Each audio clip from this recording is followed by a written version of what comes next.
तो नमस्कार। एक बहुत शानदार अपॉर्चुनिटी आप सभी के सामने आ गई है और अपॉर्चुनिटी है मर्चेंट नेवी 2026 की एक बेहतरीन बड़ी भर्ती।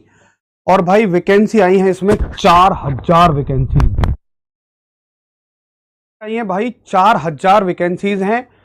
और जैसे इंडियन नेवी में जाने के लिए तो आपको एक पेपर देना पड़ता है। आजकल तो 2.5-3 महीने रिजल्ट का भी इंतजार करना पड़ रहा है। फिर दूसरा पेपर दो, फिर फिजिकल दो, फिर मेडिकल दो और उसके बाद भी अग्निवीर बनोगे और सैलरी रहेगी 30-35-40 हजार।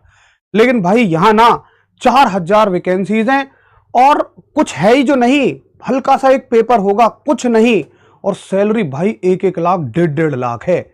ऐसी ही वीडियो आप सभी ने भी यूट्यूब पे देख ली होंगी ना खूब सारी, जिनमें आपको लग गया होगा कि फिर तो दुनियादारी की नौकरी छोड़ के अब तो मैं मर्चेंट नेवी में जो चला जाता हूं, सीधा का सीधा फॉर्म भरा हूं, सीधा का सीधा सिलेक्शन ले लेता हूं। तो आज इस बारे में हम आपको पूरी जानकारी देंगे कि आखिर ये मर्चेंट नेवी की नौकरी क्या है। हालांकि मैंने इसके लिए पहले भी एक वीडियो बनाई थी, लेकिन दिक्कत क्या होती है कि ये वैकेंसीज जब भी आती हैं, कोई नोटिफिकेशन जब भी आता है, तो बच्चे शायद पुरानी वीडियो को नहीं देखते हैं। हालांकि उस वीडियो को भी आप देख लें तो पूरी जानकारी आपको उसमें बढ़िया से मिल जाएगी। लेकिन बच्चे उस पुरानी वीडियो को नहीं देख पाते हैं, फिर यूट्यूब पे अलग अलग तरह की वीडियो देखते हैं जिनमें 4000 वैकेंसी की जानकारी होती है, मस्त नौकरी बताई जाती है, 1-1 लाख सैलरी बताई जाती है, तो बच्चे फिर परेशान हो जाते हैं। और आप जानते हैं आरडब्ल्यू की तरफ आपकी नज़र तभी उठती है जब आप किसी जानकारी को सटीक रूप से चाहते हैं। तो साथियों, बिल्कुल मैं आपको ना एक पूरा अच्छे से बताऊंगा कि सारा सब कुछ ये क्या बवाल है।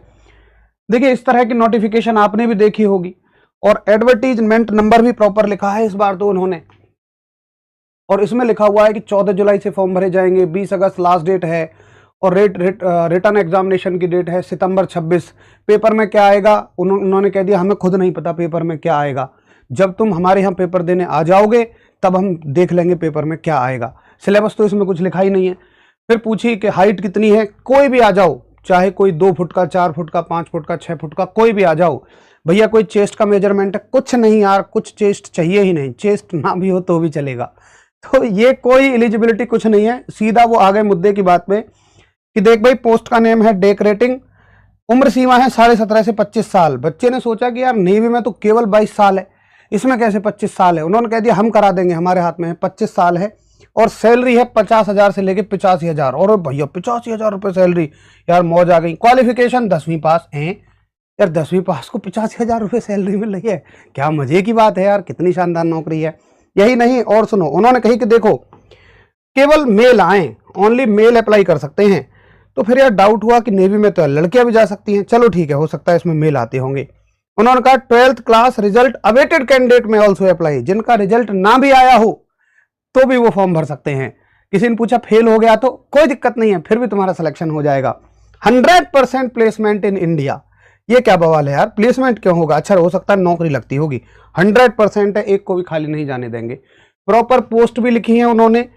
रिटर्न एग्जाम में बता दिया, हाँ चलो ये बता दिया, अच्छा करा। रिटर्न एग्जाम में जीएस आएगी, साइंस आएगी, इंग्लिश आएगी, एप्टीट्यूड रीजनिंग आएगी। ठीक है, बहुत बढ़िया करा और सब कुछ बढ़िया तरह से दे दिया। ये दुनियादारी के सेंटर एंटर दे दिए हैं। भैया मैं अब आपको इसकी सच्चाई बता देता हूं।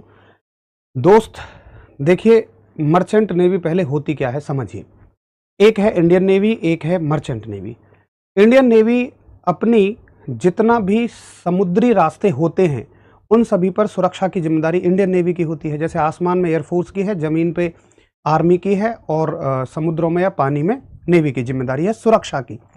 लेकिन आपने बहुत बार देखा होगा, अभी बहुत मसले चले कि जहाज़ों को स्ट्रेट ऑफ हॉर्मुज नहीं पार करने दिया जा रहा है।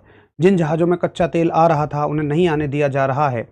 तो ये कच्चा तेल जिन जहाज़ों में आ रहा है, ये जहाज़ हैं किसके? तो जहाज़ 2 तरीके के होते हैं। जितना भी समुद्रों में जहाज़ चलते हैं, नावें चलती हैं व्यापार के उद्देश्य से एक देश से दूसरे देश में, ये 2 तरह की होती हैं। जिनमें तेल आ रहा है, ये आ रहा है, ये तो सब सरकार मंगा रही है अपने लिए। और एक बहुत सारे प्राइवेट लोग अपना भी व्यापार करते हैं। जैसे मान लीजिए कि एक ट्रक में चावल भर के आ रहे हैं और वो आ रहे हैं कोटा पे बंटने के लिए, तो वो तो सरकारी ट्रक हो गया। लेकिन एक आदमी अपनी दुकान पे बेचने के लिए मंगा रहा है तो वो भी तो ट्रक में ही मंगाएगा, तो उसका अपना एक प्राइवेट ट्रक होगा। तो ये नौकरी मर्चेंट नेवी एग्जिस्ट करती है, नौकरी है, अच्छी है बुरी है वो सब बातें बाद में चर्चा करेंगे। पहले ये समझिए कि मर्चेंट नेवी है, और आप समझ गए होंगे कि जो लोग व्यापार करते हैं प्राइवेट जहाजों के माध्यम से एक देश से दूसरे देश में, एक जगह से दूसरी जगह पर, वो मर्चेंट नेवी कहलाती है। देखिए ये बिल्कुल वैसे ही हो गया जैसे आप 12वीं क्लास के बाद बीटेक करते हैं या कोई भी कोर्स करते हैं, आईटीआई करते हैं, डिप्लोमा करते हैं, तो कोर्स करने के बाद आपके पास दो तरह के ऑप्शन होते हैं, या तो आप सरकारी नौकरी में चले जाइए या आप सरकारी नौकरी के अलावा प्राइवेट नौकरी में चले जाइए। दो तरह के ऑप्शंस होते हैं, ठीक है। अब सरकारी नौकरी के लिए आपको सरकारी पेपर देने पड़ते हैं, तो इंडियन नेवी सरकारी है, इंडियन नेवी में आने के लिए आपको पेपर देने पड़ते हैं, और प्राइवेट नौकरी में जाने के लिए आपको उन कंपनियों के हिसाब से पेपर देने पड़ते हैं। तो मर्चेंट नेवी एक पूरी तरह से प्राइवेट है, एग्जिस्ट करती है। ये मर्चेंट नेवी फ्रॉड नहीं है, लेकिन मर्चेंट नेवी में भर्ती कराने का तरीका फ्रॉड है। ये देखिए मर्चेंट नेवी, जैसे मान लो मैं कहूं कि प्राइवेट कंपनी में नौकरी पाने का क्या तरीका हो सकता है। आप सीधे जाएं, आप वहां पर अपने कागज दें, इंटरव्यू दें। प्राइवेट कंपनी के अपने अलग पैरामीटर्स हो सकते हैं, हो सकता है वो कुछ पेपर लेते हों, इंटरव्यू लेते हों, या मान लीजिए कोई बीच में आपसे आके कहे कि तुम मुझे 10,000 रुपये दो, 20,000 रुपये दो, मैं तुम्हारा प्राइवेट नौकरी में करा दूंगा। अब देखिए क्या ये सही है गलत है, इस चीज़ को ना पूरी तरह सही कह सकते हैं आप, ना पूरी तरह गलत कह सकते हैं। भाई मैं आपको ये समझाना चाह रहा हूँ कि मान लीजिए ये एक प्राइवेट कंपनी है और यहाँ पर नौकरी लेने के दो रास्ते हैं। एक रास्ता डायरेक्ट है और एक रास्ता किसी आदमी के थ्रू होकर है जिसकी उसमें पहले से जान पहचान है। अगर आपके अंदर दम है, अगर आपके अंदर कैलिबर है, क्षमता है, आप पेपर पास कर सकते हैं, लिखित परीक्षा, इंटरव्यू, जो वहाँ उस कंपनी के रूल होते हों वो आप दे सकते हैं, तो आप सीधे जाइए। अन्यथा आप किसी के थ्रू जा रहे होते हैं। अब देखिए क्या किसी के थ्रू जाना हमेशा फ्रॉड होता है? देखिए ये हमेशा तो फ्रॉड नहीं होता है। कुछ अच्छी एजेंसी हैं जो बच्चों को ठीक राह दिखाती हैं, लेकिन इसके नाम पे ज़्यादा फ्रॉड होता है। अब फ्रॉड कैसे होता है? कोई आदमी कहेगा मुझे 10,000 रुपये दे दो, इस कंपनी में मेरी जान पहचान है। तुमने कहा ठीक है जी लो 10,000 रुपये। वो कहेगा कंपनी के गेट पे आ जाना सुबह 7 बजे। तुम पहुंच गए, ये आदमी आया ही नहीं, 7 से शाम के 7 बज गए, ये आदमी आया ही नहीं, तो समझ जाओ फ्रॉड है भाई। ऐसे ही बहुत सारे इंस्टीट्यूट भी करते हैं। लेकिन एक आदमी सुबह 7 बजे मिला, उसने जाके मिलवाया और प्राइवेट कंपनी में तो नौकरी दिलवा दी। हो सकता है कि कंपनी को उसने 5,000 दिए हों, 5,000 अपनी जेब में रखे हों, तो इसमें भी कोई दिक्कत नहीं है जैसा वो कर रहा है। तो ये एक तरीके होते हैं। अब मेरे हिसाब से कोई भी आप में से इस रास्ते को तो नहीं चुनेगा, क्योंकि ये रिस्की रास्ता है। सबसे सही रास्ता क्या है? सबसे सही रास्ता है प्राइवेट को ज्वाइन करने का, आप खुद से ज्वाइन करिए ना। अगर आप मर्चेंट नेवी के बारे में सोचते हैं तो डायरेक्ट ज्वाइन करने का मर्चेंट नेवी को क्या रास्ता है सुनिए।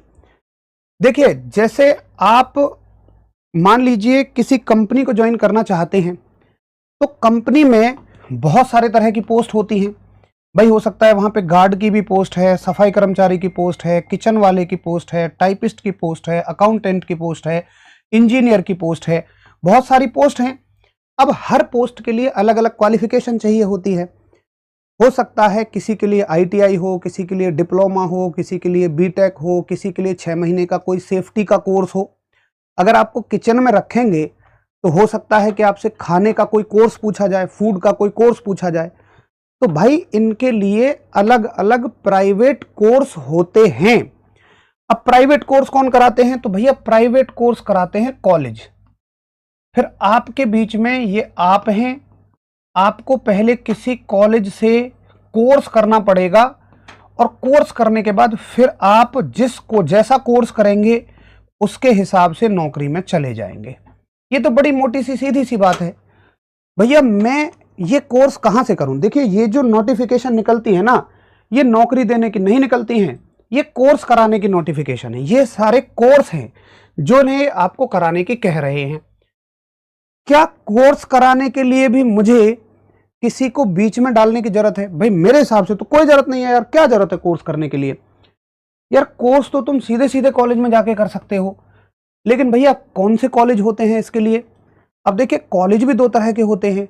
एक कॉलेज आप देखते होंगे कि वो कहीं किसी से अप्रूव्ड नहीं है, किसी ने भी कॉलेज खोल लिए हैं, फर्जी कॉलेज हैं, आपने कॉलेज से सर्टिफिकेट ले लिया, यहाँ गए कंपनी में, कंपनी ने कहा नहीं ये तो अप्रूव्ड ही नहीं है कॉलेज जहाँ से आप करके आए हो, हम तो आपको नौकरी नहीं देंगे।